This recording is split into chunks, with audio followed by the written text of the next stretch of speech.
Government of India telling its nationals to leave Tehran. This is a big news coming in. According to the embassy in Iran, I'm quoting from the statement that's come in. Leave Tehran, get in touch with us. Does this mean that the situation is definitely escalating and not for good, and that there wouldn't be perhaps in the days to come any relief? Indian embassy has started mission evacuation from Tehran.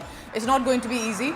There are about 10,000 Indian nationals residing one way or another, professionals or otherwise, or students, in not just Tehran, remember, but other cities of Iran as well. Medical, religious studies are a major chunk for the students to be in Iran. Look at the fire, the blaze on your screen. This is Tehran city.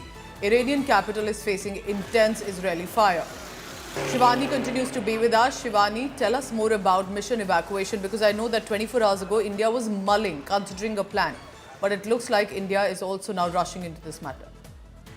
Pooja, since the whole conflict started, there were advisories that were coming in from Indian embassy. But now the message that has come from Indian embassy is that all the Indians who are there in Iran, either if they are able to move to safer places themselves, then they must move as soon as possible. And another very important message that has followed is that the ones who are not in still touch with, who are still not in touch with the Embassy of India, they must get in touch. They must tell their location so that they can be evacuated swiftly.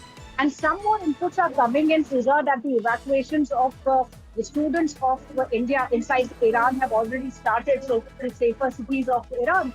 So in Tehran itself, there are students who are studying in different categories or different universities. So they were also moved to safer places. They are still going on. The evacuations are still going on, Pooja. More than 10,000 Indian nationals are in Iran, including the students. So this is a big number. We have seen the appeals that have been coming in from the Jammu and Kashmir students also who were in Iran, who felt unsafe.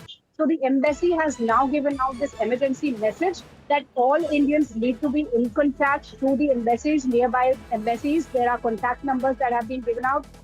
There are advisories that have been given out by Indian embassy, and the evacuations are going on. So if you are safe, if you can ensure your own safety, that's fine. But if you believe you need to be evacuated, contact your embassy right away. But also, Shivani, tell me this. Who are we looking at when we talk about Indian nationals? Are they permanent residents there? Are they students, professionals, different backgrounds? Any details that you have? Because I know that from Kashmir Valley specifically, a lot of complaints have come in. Netas have been speaking, urging that this needs to be taken in consideration for medical students and those in religious institutions. See, Pooja, there are persons of Indian origin, the PIOs, who are in Iran, and there are students who have gone there temporarily. There are people who have been living there, who have been staying there for some time. There are students from Jammu and Kashmir, and largely there are people who are also involved in various studies, religious studies for that matter. So all of them are inside Iran, and they are being taken care of by the Indian embassy in Iran.